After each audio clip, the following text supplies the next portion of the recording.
वो इतने पैशनेट हैं वो अपनी फिल्मों के लिए, छोटी छोटी चीजों के लिए, म्यूजिक के लिए, सो पैशनेट। तो ऐसा लगता है एक आदमी जो फर्स्ट टाइम फिल्म बना रहा है ना, जो एक एक्साइटमेंट होता है, तो उनका वो ऐसा जबरदस्त एक्साइटमेंट है ना। बट अभी क्या है, धीरे धीरे लोगों ने बैकग्राउंड म्यूजिक का इंपॉर्टेंस समझना शुरू कर दिया। In fact the critic, journalist, everybody have started talking about background music, and because they know that background, if you mute the background music and you see the film, so the experience is different. So now the people have started उनको पता चल गया कि इसका importance कितना है background music का। Life boy के जितने भी ग्लोबल एड से लेकर इंडिया, 100% एड्स मैं ही करता हूँ सारे। फिर उसके अलावा केकेआर का 2018 का आईपीएल का ट्रैक मैंने ही बनाया था, जो शाहरुख सर की फिल्म है। बाईजूस के भी शाहरुख सर के ऐड मैंने बहुत करे हैं। समटाइम गाड़ी चलाते हुए भी मेरे को धुनें आ जाती हैं, तो फोन पे तुरंत रिकॉर्ड कर लेता हूँ। मेरा एक प्रॉब्लम ये है कि मैं धुन आती है तुरंत भूल जाता हूँ। तो ये जो मोबाइल है, ये सबसे कीमती चीज है मेरे लिए आज की डेट में। दोनों ही काफी सिमिलर हैं in terms of their approach. I tell you, मतलब if they like something they will say on the spot, if they dislike दिल, ऐसा नहीं है कि नहीं I will sleep over it and after 5000 days I will tell. I want to work on better content. एक content, I think content is आज की date में, वैसे भी अगर आप देखोगे, content is the king. Hi everyone. Dulquer Salmaan की चुप, भूमि पेडनेकर की थैंक यू फॉर कमिंग और जानवी कपूर की गुड लक जेरी के बाद डंकी द शाहरुख खान के साथ काम करके ये एंट्री लाइफ पर आ गए हैं Aman Pant. Hi Aman, how are you? Hi, I am good. आप कैसे हो?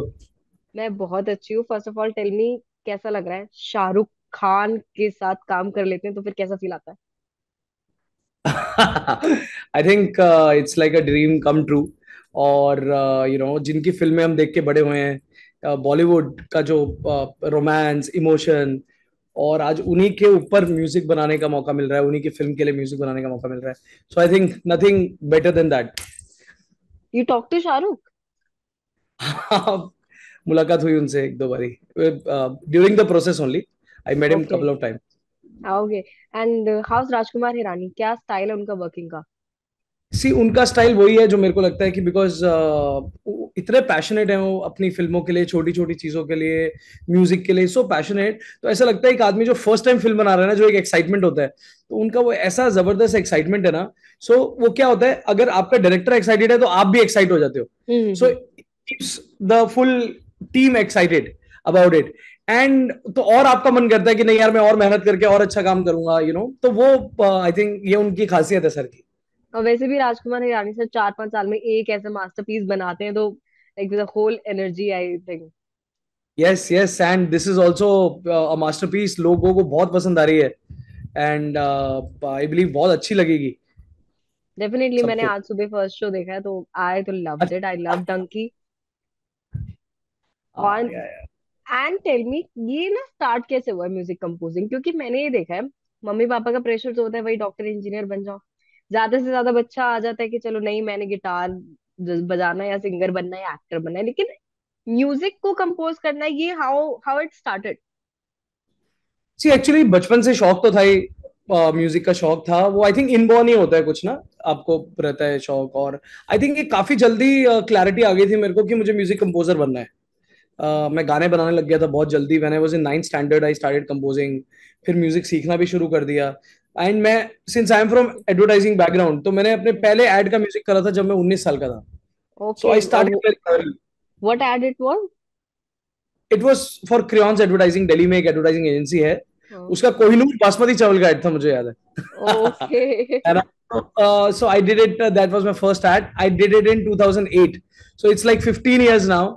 After 4-5 thousand, I don't know how many ads I've done. इतने तो वो साल में सीखते सीखते, करते गलतियां करते करते यहाँ तक पहुंच गए हैं कैसे कैसे। ग्रेट। और ये जो है म्यूजिक कंपोजिंग का जो आपका स्टाइल है, उसको किसी चीज ने इन्फ्लुएंस किया है? कोई ऐसी पर्टिकुलर चीज है जो इन्फ्लुएंस डालती है कि मतलब how you shape your style of composing? See, मेरे को ऐसा लगता है ना कि कोई भी, whether I am a composer, कोई भी है। सी, आपका जो अपब्रिंगिंग है, आपके जो आगे पीछे का एटमॉस्फेयर है ना, वो बहुत आपको सिखाता है। Since I am from Delhi, तो दिल्ली में क्या एक अच्छी चीज है ना कि आप इतने सारे अलग अलग कैरेक्टर से जुड़े रहते हैं जीवन में, है ना। दिल्ली में हरियाणवी कैरेक्टर भी आपको मिलेंगे, पंजाबी भी मिलेंगे, बंगाली भी मिलेंगे, हाँ। साउथ इंडियन भी मिलेंगे। सो दिल्ली इज इट्स लाइक एक अपने में कंट्री, अपने आप में डाइवर्स। इतने लोग हैं, इतने कैरेक्टर्स हैं, मतलब आपको एक घर से निकलते हैं तो सुबह कोई अंकल मिल जाएंगे, भाटिया साहब। या उनका अपना राइट। क्या है ना। सो द म्यूजिक ऑल्सो, सी क्या है, सबके अंदर से कैरेक्टर्स में से ही निकलता है म्यूजिक, है ना। तो मुझे लगता है कि मेरा लर्निंग वही रहा है कि दिल्ली में पला बड़ा होना, एक मेरे को लगता है it's an advantage for me, because उसके वजह से मैं बहुत सारे तरीके का म्यूजिक भी सुन पाया, बहुत लोगों से मिल पाया। So I think that influence my music a lot, because मेरे को एक्सपेरिमेंट करना पसंद है। इनफैक्ट ये फिल्म में भी आप देखोगे तो I have infuse Italian music in Punjab. या है ना, आई मतलब नोटिस यूजुअली दैट। क्या ढोल वोल बजे, वो तो है, बट मुझे लगा कि एक जोन है, एक राजू सर की एक दुनिया है, तो हम्म। उस दुनिया को बेसिकली कैसे हम डिस्क्राइब करें, तो वो मैंने करने की कोशिश करी है इसमें भी। तो वही है, तो मेरे को अच्छा लगता है कि एक्सपेरिमेंट करना म्यूजिक के साथ, अलग अलग। इडली के साथ पिज्जा भी खा सकते हैं, कोई जरूरी तो ना कि इडली के साथ हाँ, सांभर ही खा। राइट। तो वो है। और डंकी की बात करूं अगर मैं, तो डंकी के टाइम पे कैसे कैसे कहाँ कहाँ से किस किस चीज की धुन डिसाइड हुई है? सी एक्चुअली अगर मैं देखूं ना, डंकी का प्रोसेस बहुत ही ऑर्गेनिक रहा, हम्म। मतलब ज्यादा ऐसा नहीं रहा कि नहीं यार मेरे को, जैसे राजू सर ने तो मुझे फिल्म के लिए 2 साल पहले ही बोल दिया था, हम्म। जब फिल्म शूट नहीं हुई थी स्कोर के लिए। बट फिर मैंने फिल्म देखी, सर ने फिल्म दिखाई, तो देखने के बाद सबसे पहला मेरा ये रहा कि आई सैट ऑन माई, मतलब पियानो पे बैठ के और वो करके, कि भाई एक एक दुनिया बनाए हम कि ये फिल्म के म्यूजिक की क्या दुनिया है, मतलब सर ने तो दुनिया बना दी है विजुअली, हम्म। अभी इसका म्यूजिक की क्या दुनिया हो सकती है। तो वही मुझे लगा कि यार ऐसा कुछ एक वर्ल्ड, अगर, क्योंकि Dunki is all about going through different countries, hmm. You know, एक जगह से आप उसमें कैसे जाते हैं वो है, तो मुझे ऐसा लगा कि अगर इसका म्यूजिकल अप्रोच थोड़ा ग्लोबल हो, थोड़ा वर्ल्ड फ्यूजन से रिलेटेड हो, मतलब कीपिंग द इंडियन सेंसिबिलिटीज, वो बहुत इंपॉर्टेंट है या कि अपने रूट्स रखते हुए, तो वो मैंने ट्राई करा कि अपने रूट्स रखते हुए भी हम उसको ग्लोबल और एक वर्ल्ड फ्यूजन में कैसे बना सकते हैं। तो पहले मैंने ऐसे ट्रैक्स बनाए जो हम्म। मैंने राजू सर को भेजे, उनको इमीडिएटली काफी अच्छे लगे वो, और फिर ऑर्गेनिक प्रोसेस, हम रोज बैठते थे सर के साथ, हंसी मजाक करते हुए म्यूजिक बन गया। पता नहीं चला। स्पेशली दैट लुटपुट गया, दैट इज सो कैची ना। या वो that is a Pritam song, Pritam या ने काफी अच्छा गाना, actually the songs are also very good. So मुझे लगता है कि Dunki is it's a musical journey in all, the songs are also nice, the score is also there, so ये फुल एक डेफिनेटली तो म्यूजिक। मैंने नोटिस किया, music keeps you there. Yes, आपको टॉपिक से अलग नहीं होने दे रहा है कि ओके ठीक है एब्सोल्युटली, हंसी मजाक है, but the seriousness of the movie still there. Yes. See I आपको रियली मैं लव बताता हूँ, बैकग्राउंड म्यूजिक का ना यूज हमारे देश में तो होता ही आया है, वेस्ट कंट्रीज में तो सिर्फ इट। बैकग्राउंड ही होता है, because hmm. There are songs. हमारे हम्म। देश में पहले सॉन्ग्स तो अभी भी हैं ही, सॉन्ग्स आर देयर, बट अभी क्या है, धीरे धीरे लोगों ने बैकग्राउंड म्यूजिक का इंपॉर्टेंस समझना शुरू कर दिया। Hmm. In fact the people, critics, journalists, everybody have started talking about background music, and because they know that background, if you mute the background music and you see the film, so the experience is different. So now the people have started, उनको पता चल गया कि इसका importance कितना है background music का। इसीलिए धीरे धीरे जो जो लोग बैकग्राउंड म्यूजिक कंपोजर्स भी इंडिया में अभी ऊपर आ रहे हैं, और बैकग्राउंड म्यूजिक अलग से इंस्टाग्राम पे रिलीज होता है, आई बिलीव डंकी का भी होगा या। कुछ दिन में। तो वो एक काफी अच्छी चीज है, लोगों को म्यूजिक से भी हो रहा है कि हाँ यार, म्यूजिक में भी एक कैरेक्टर है। तो वो एक आई थिंक काफी अच्छी चीज हुई है पिछले दिनों में। डेफिनेटली। और फिर म्यूजिक ही है जो पूरा मूवी का एक फील आई गेस डिसाइड करता है। म्यूजिक नहीं होगा, या बैकग्राउंड बीजीएम नहीं होगा, तो फिर आप कैसे रिलेट कर पाएंगे as correct and correct, audience wise है। अच्छा, नहीं नहीं। अमन एक बात मुझे आप बताओ, ये मेरा खुद का क्वेश्चन है, जैसे कोई भी म्यूजिक जब आपने स्टार्ट किया, कॉम्पोजिशन स्टार्ट हुआ, तो इसका प्रोसेस क्या होता है? सी, अब ये ना मैं आपको बताऊं, ये ऐसी चीज है कि कोई भी क्रिएटिव क्रिएटिव कोई भी फील्ड हो, वेदर इट इज राइटिंग, मुझे लगता है कि इसका कोई प्रोसेस नहीं है, हम लोग क्या किधर से भी शुरू करते हैं, है ना। And it is something which comes to you, whether it is melody. अब आप कहेंगे कहाँ से आ रही है यार, ठीक है, म्यूजिक सीखना एक अलग चीज है, वो हम सीखते हैं, वो करते हैं, बट ये जो धुन बनाने वाली बात है ना, या म्यूजिक बनाने वाली बात है, ये मुझे लगता है ये ना, या तो किसी में है या तो नहीं है, मतलब हम्म। ये कोई सिखा नहीं सकता। आपको म्यूजिक सिखा सकते हैं, बट जो हम्म। कॉम्पोजिशन है ना, जो मेलेडी है, वो मेलेडी कोई सिखा नहीं सकता आपको ना।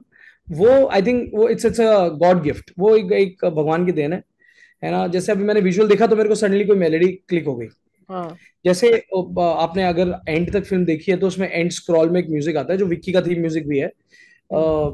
तो वो जब सीन देखते देखते वो मेलेडी आ गई मेरे को, या डंकी की जो पा पा पाऊं, हम्म। पा पा पा पा पा, so this melody just came in, है ना। अभी वो कि यार फन में मेलेडी क्या हो सकती है, सैड में क्या हो सकती है, so melody just comes, it's a God gift for me also, I would say कि it's a God gift to me, है ना। ये आ जाती है बस, एटमॉस्फेयर से कहीं ना कहीं से आ जाती है और हम पकड़ लेते हैं बस।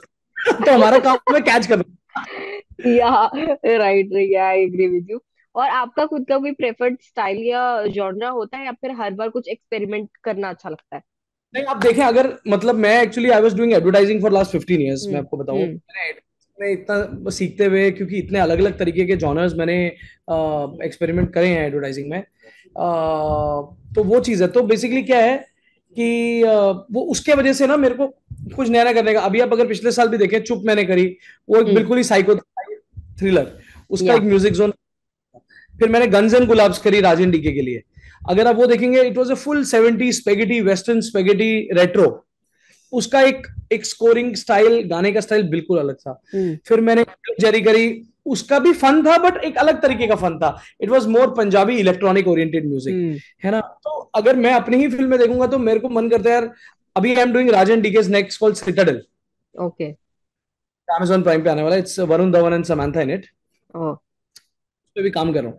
वो देखेंगे तो it is full electronic analog music, like, so हर हर फिल्म के हिसाब से मेरे को मजा आता है, नहीं तो मैं खुद ही बोर हो जाऊंगा अगर मैं एक ही तरीके का काम करूंगा ना हर बारी। या। कि यार मैं, मेरा मन करता है कि यार आई शुड अगेन री एक्सपेरिमेंट माई सेल्फ, कि हाँ यार चलो अभी ये हो गया, ये अभी कुछ और करते हैं, मतलब। और कोइंसिडेंटली मुझे फिल्में भी ऐसी आ रही हैं अलग अलग हम्म। करने के लिए ना, कुछ या। सिमिलर नहीं, हर फिल्म एक दूसरे से अलग है अपने आप में, क्योंकि हर फिल्म मेकर अलग है, हर कहानी और किरदार अलग है, तो वो उस तरीके से मेरे को भी मौका मिल रहा है करने का, तो लगे में फिर हम भी कोशिश कर रहे हैं कि चलो। और आपने अभी एडवर्टीजमेंट्स की बात करी, अपने 4-5 हजार जो भी एडवर्टीजमेंट्स आपने करे, मुझे ऐसा लगता है कि एडवर्टीजमेंट का म्यूजिक कंपोजिंग ज्यादा चैलेंजिंग नहीं होता है, क्योंकि आपको बहुत माइक्रो सेकंड में ऑडियंस को पकड़ के रखना है। सी 15 20 30 सेकंड बस मैक्सिमम, है ना। अब हाँ। उतने में आपको मिलना है कि भाई वो जो एक मेलेडी है हाँ। वो 4 सेकंड की आएगी, वो आपको कैच करना चाहिए, वो बहुत मुश्किल है, मतलब वो बहुत ज्यादा ही चैलेंजिंग है। तो वही मैं कह रहा हूँ कि वो सीखने, अगर आप एडवर्टाइजिंग करते हैं ना तो उससे आपका लर्निंग इतना हो जाता है कि फिल्म जब आप करते हैं तो आपका जो फिल्म रीडिंग है, जैसे म्यूजिक कहाँ शुरू होना चाहिए, कहाँ कौन से हम्म। एक्सप्रेशन पे उठना चाहिए, सो दैट फिल्म रीडिंग ना वो आप काफी सीख जाते हैं बिकॉज ऑफ एडवर्टाइजिंग। तो मेरा लर्निंग एग्जैक्टली। मैं वही कहूंगा कि मैंने किसी को असिस्ट नहीं करा कभी, I started of my own only, तो खुद ही अपनी गलती कर करके सीखे हैं। तो उसमें क्या है, हमारे को एड्स मिल गए मेरे को करने को कि हाँ यार इसमें आप गलती कर सकते हैं, तो गलती नहीं नहीं, तो 4,000 अलग अलग तरह की गलती करी है मैंने, फिर अभी बड़ी गलती करने के लिए डंकी में आए। और और वो उन 4 हजार गलती में से सबसे बड़ी गलती कौन सी थी? मतलब सबसे ऐसा ऐड बताओ जो सबसे ज्यादा लोगों की जुबान में चढ़ गया। यार बहुत सारे ऐड एक्चुअली मैं आपको बताऊं, मतलब इनफैक्ट लाइफ बॉय के जितने भी ग्लोबल एड से लेकर इंडिया, हम्म। वो 100% एड्स मैं ही करता हूँ सारे। फिर उसके अलावा केकेआर का 2018 का आईपीएल का ट्रैक मैंने ही बनाया था, जो शाहरुख सर की टीम है। बाईजूस के भी शाहरुख सर के ऐड मैंने बहुत करे हैं। फिर रणवीर सिंह के लिए मैंने कोटक महिंद्रा बैंक के एड्स करे हैं, जिसमें वो ट्रेन ऐसा प्लेटफॉर्म पे चलता हुआ आता है। हम्म। और काफी सारे ऐड करे हैं, मतलब मेरे को खुद भी ऐसे याद नहीं आएगा, मगर there are lot of ads, मतलब जो ऐसे हैं जो आप देखेंगे। अभी इनफैक्ट ये ईयर में मेरे एक एड को अवार्ड भी मिला एशिया पैसिफिक का, शॉर्ट्स मैगजीन करके था, सो बेस्ट म्यूजिक का अवार्ड मिला मेरे को। बेस्ट रिलायंस म्यूजिक, जूल्स के लिए मैंने या। रिलायंस जूल्स के लिए मैंने एक ऐड करा था, तो वो मिला। फिर गोवा फेस्ट में भी मिला एक award best use of music के लिए मेरे को अभी। तो वैसा है, तो मतलब एड्स अच्छा। तो काफी हैं। और फिर कैसा लगता है जब आप बायजूस वाले शाहरुख के लिए एड के लिए म्यूजिक कंपोज करते हो, फिर सीधा पिक्चर के लिए, शाहरुख की पिक्चर के लिए एकदम? एक्चुअली बायजूस के ऐड का भी जब मैं एक्चुअली तभी भी शाहरुख भाई से मुलाकात हुई थी, हम्म। जब मैं बायजूस का ऐड का म्यूजिक कर रहा था। तो कभी मैंने सोचा ही नहीं था कि वो अभी करा मैंने 2000 आई थिंक 19 या 20 में ही करा, 2 3 साल पहले ही करा। मतलब तभी मैंने सोचा नहीं था कि this soon I compose for his film, क्योंकि मैं आपको एड्स कर रहा था and I was happy doing it, मतलब मैं काफी बिजी भी था and I was happy doing ads. तो मुझे सो बाल्की सर ने मेरे को पहला मौका दिया, हम्म। फिर राजू सर ने दिया, तो ऐसे लोग आसपास हैं मौके देने के लिए, वो दे रहे हैं, तो मेरे को काम मिल रहा है in films, I am able to get the films, I am working on good content, अच्छा कंटेंट मिल रहा है मेरे को म्यूजिक बनाने के लिए। बट मैंने सोचा नहीं था, मैं वही बता रहा हूँ कि मैंने ऐसा कोई प्लानिंग नहीं करी थी कि मेरे को बस ऐसे फिल्में आएंगी करने के लिए, तो ये हो रहा है बस, यू अब नो। जब पहली बार आया फिल्म के, अच्छा फिल्म के लिए करना है, तो कैसा रिस्पॉन्स था, कैसा लगा था? एक्चुअली नर्वसनेस थी बहुत ज्यादा, क्योंकि क्या है हम्म। कि आप जब एक्ट के लिए बनाते हैं तो बहुत शॉर्टर ड्यूरेशन के लिए म्यूजिक बनाते हैं ना। तो सडनली वो, मतलब एक फिल्म मतलब 500 ऐड हो गए, उससे भी ज्यादा शायद, है ना। तो और the difference is like the film, the background music binds the film together, मतलब वो उसको हम्म। एक बना, है ना। तो your music has to feel like it's binding the film. Yeah. So वो एक अलग challenge है ना। मतलब वर्सेस एड्स, जैसे एड्स हम्म। में क्या है, आपने 30 सेकंड में अपनी कहानी कह दी, आप आगे बढ़ के दूसरे पे आ गए। बट हम्म। यहाँ पर कहानी 2.5 घंटे की है, हम्म। तो वो it's an extended extended ad. तो वो, तो 2.5 घंटे में आपको स्टोरी को साथ लेके चलना है, तो आपके ऊपर रिस्पॉन्सिबिलिटी भी बढ़ जाती है हम्म। As a composer. वो चीज अच्छा। है। अच्छा, और कभी कोई भी म्यूजिक बनाते हुए कोई धुन ढूंढते हुए कभी कोई वियर्ड एक्सपीरियंस हुआ है? किस किस किस तरह से ग्रैब करते हो? सी अभी क्या है, पियानो पे बैठता हूँ वैसे, usually I compose on piano hmm. Only, है हम्म। ना। समटाइम गाड़ी चलाते हुए भी मेरे को धुनें आ जाती हैं, तो फोन पे तुरंत रिकॉर्ड कर लेता हूँ। हम्म। मेरा एक प्रॉब्लम ये है कि मैं धुन आती है तुरंत भूल जाता हूँ, so I have to oh. Record, मतलब सेम टाइम ओनली। तो मेरा मोबाइल का, तो ये जो मोबाइल है ये सबसे कीमती चीज है मेरे लिए आज की डेट में, ओके। क्योंकि मेरी इतनी धुनें हैं, all the melodies are inside it, you know, जो मुझे याद भी नहीं होती, मैं बनाता हूँ, I just record it and after that it's gone, है ना। तो वैसा है। तो वही है कि एक बार मेरा फोन गुम हो गया था, तो उसमें से मेरी इतनी धुनें चली गई। ओ। तो ये, इसलिए ये सब इम्पोर्टेंट है, इसलिए अब तब से मैं आई क्लाउड बैकअप और ये सब लेके रखता हूँ कि भाई फोन गुम हो, मगर धुन अपनी धुन धुन, नहीं घूमो। धुन नहीं गुम, धुन वही रहनी चाहिए। नहीं नहीं, बढ़िया बढ़िया। अच्छा, मेरा नेक्स्ट क्वेश्चन भी ये था, एज यू सेड कि फोन में मेरा सब कुछ रहता है। मेरा अगला सवाल ये था कि एज अ म्यूजिक कंपोजर ये आप बताओ कि टेक्नोलॉजी ने इतने सालों में म्यूजिक को कैसे, कंपोजिंग के प्रोसेस को कैसे इजी किया है या इन्फ्लुएंस किया है? क्योंकि पहले जितना मुझे याद है, जो मैंने पहले के इंटरव्यूज देखे हैं म्यूजिशियंस के, तो और मतलब बहुत ही पुराने में चले जाएं, तो फिर अगर उन्हें ट्रेन का साउंड चाहिए होता तो उन्हें एक्चुअल ट्रेन का साउंड रिकॉर्ड करना रहता था, या बहुत सारी चीजें जिनमें बड़ी दिक्कत भी आती थी। तो टेक्नोलॉजी ने कैसे इन्फ्लुएंस किया है इस सबको? बहुत इन्फ्लुएंस करे टेक्नोलॉजी के लिए। आपने जैसे ट्रेन का ही बोला, तो हम्म। पहले तो क्या है, जब टेप वेप होती थी तो वो एक ट्रेन के साउंड के लिए आपको टेप में डालना है, वो सब करना है। अभी तो you have everything on software, मतलब अभी तो क्या है, हम्म। सब सामने है। और अभी specially after coming of AI, मतलब चीजें और आसान हो रही है। सी क्या है, हम्म। कोई भी मुझे लगता है टेक्नोलॉजी है, it makes it easier, just that आपको ना उस टेक्नोलॉजी को यूज करना आना चाहिए सही तरीके से। हम्म। अगर आप उसको यूज करके अपने म्यूजिक को और अच्छा कर सकते हैं, तो technology always helps. I am not against technology. I think, मुझे ऐसा लगता है कि बट टेक्नोलॉजी के साथ इवॉल्व होना आपको जरूरी है ना। हम्म। तो अभी तो धीरे धीरे तो मुझे ऐसा लगता है कि इस तरीके की टेक्नोलॉजी आ चुकी है कि मेल वॉइस को फीमेल बना सकते हैं, है हम्म। ना। आपके पास, आपने मेल वॉइस गा दिया, आपके पास एआई में ही 4 अलग अलग तरीके के सिंगर के ऑप्शन है कि अच्छा भाई या। ये चाहिए, ये चाहिए, ये चाहिए, कौन सा सिंगर चाहिए। तो may be in future, you know, singers को स्टूडियो आने की जरूरत भी नहीं पड़ेगी। ये भी हो सकता है, they just give permission, okay use our voice. हाँ, ये भी, राइट। है ना। तो मेरे को वही लगता है कि technology is very good. It is helping, it is making things easier for sure. जैसे जब कंप्यूटर आए थे, बहुत लोगों ने उसको अपोज करा था कि it's eating our jobs and all that. But technically वो होगा, 10 लोगों का काम एक अकेला मशीन करेगी, बट वो मशीन चलाने के लिए भी एक इंटेलिजेंट आदमी चाहिए।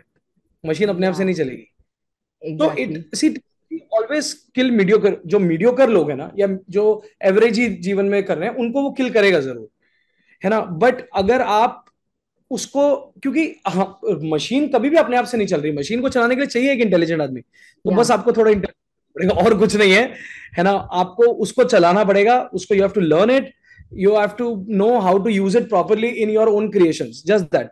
वो आपने कर लिया तो आपके लिए आसान है चीजें। Yeah, exactly. Okay, coming back again to Dunki and Dulquer Salmaan Chup and your advertisements, तो you have work with R Balki and now Rajkumar Hirani, both दोनों के साथ क्या डिफरेंस है काम करने में? एक्चुअली मैं आपको बताऊं, दोनों ही काफी सिमिलर हैं in terms of their approach, I tell you. Hmm. मतलब उनका फिल्म मेकिंग स्टाइल बिल्कुल डिफरेंट है, मतलब राजू सर का एक अलग स्टाइल है फिल्म मेकिंग का, बाल्की सर का अलग है। बट वो कैसे सिमिलर है, because both are very spontaneous. मतलब इफ दे लाइक समथिंग दिल से on the spot, if they dislike दिल, ऐसा नहीं है कि नहीं I will sleep over it and after 5000 days I tell ऐसा कुछ नहीं है। वो ये कि on the spot if they feel for it, and दोनों दिल से सोचते हैं, मतलब कोई टेक्निकल नहीं, कुछ नहीं। हम्म। अगर मैंने एक पियानो बजा रखा है, it is giving that emotion, it is giving that emotion. मैंने 100 इंस्ट्रूमेंट भी भर रखे हैं, अगर it will not giving that emotion, it's not. So actually it is very similar. सब दोनों दोनों का अप्रोच वेरी इमोशन पे खेलते हैं दोनों ना, तो बोथ बोथ लाइक इमोशन। तो वो आई थिंक मेरे को लगा कि काफी सिमिलर अप्रोच है, या बट या दोनों या मतलब बाल्की सर के साथ भी म्यूजिक जब करा था, चुपका बैठ के करा, वो भी स्टूडियो आते थे, sit together, we jam over it. Raju sir के साथ भी same, we too jam. Raju हम्म। सर के साथ ज्यादा टाइम स्पेंड हुआ म्यूजिक के दौरान। बाल्की सर के साथ फिर मैंने लव स्टोरीज भी करा, हम्म। तो मैंने करा उनके साथ, बाल्की सर के साथ, तो उनके साथ भी बहुत मजा आया। तो आई थिंक वही दोनों के साथ मेरे को अलग अलग तरीके की चीजें सीखने को मिली हैं। तो मेरे लिए अच्छा मास्टर क्लास चल रही है अच्छे लोगों के साथ और साथ। और मास्टर क्लास में नेक्स्ट मास्टर कौन चाहिए, मतलब कभी सोचा कि यार इनके साथ काम करना है, कोई एक्टर और कोई डायरेक्टर? हम्म, यार ऐसे मैंने ना, मैं आपको बताऊं, मैंने सोचा ही नहीं कभी। मैं आपको सच्ची बता रहा हूँ, मैंने कभी नहीं सोचा। अच्छा। वो भी डायरेक्टर्स है मेरे लिए, तो फर्स्ट न्यू कमर्स भी उतने ही इंपॉर्टेंट है जितने राजू सर या बाल्की सर हैं, या और राजन डीके हैं। तो I just want to, but एक चीज है, I want to work on better content. एक content, I think content is आज की डेट में, वैसे भी अगर आप देखोगे, कंटेंट इज द किंग, है ना। राइट। अगर कंटेंट, तो I I want to work on good cinema, है ना, जो मेरे को अच्छा लगता है, दिल को छू रहा है। आई थिंक वैसे सिनेमा पे काम करने का मन है, तो सब कुछ नहीं करना। Great, okay, I am wrapping up this interview with my last question. Next project क्या है? ऑल्दो आपने बीच में बताया था, लेकिन मैं फिर से बता दूं कि नेक्स्ट प्रोजेक्ट क्या है, किस तरीके का है, क्या नया देखने को मिलेगा? See next project I am working on Citadel, Amazon prime का शो है, and Raj and DK is the creators. And वो क्या है, वो तो आपको देखना पड़ेगा उसके लिए, दैट तो मैं नहीं बता पाऊंगा। But it's an action thriller, जैसे सिटाडेल जो इंटरनेशनल भी है, प्रियंका चोपड़ा वाला। So it's a Indian franchise of that. So yeah it's अ, डंकी से बिल्कुल अलग है वो ओके। शो है, और एक्शन फुल ऑन। तो मेरे लिए है, चलो एक्शन कर रहा हूँ मैं, suddenly from emotion to action shift है। तो I yeah already started working, तो अभी जोन चेंज, कड़क, ग्रेट भाई, एक्सपेरिमेंटिंग पे आ गए फिर। फिर आ गए। Great. It was lovely talking to you, Aman. Hope to see and hear more music from you. Thank you And Divya. thank you for talking to ENT Live. Yes, That's all for today. Okay. Thanks a lot, bye bye. Bye.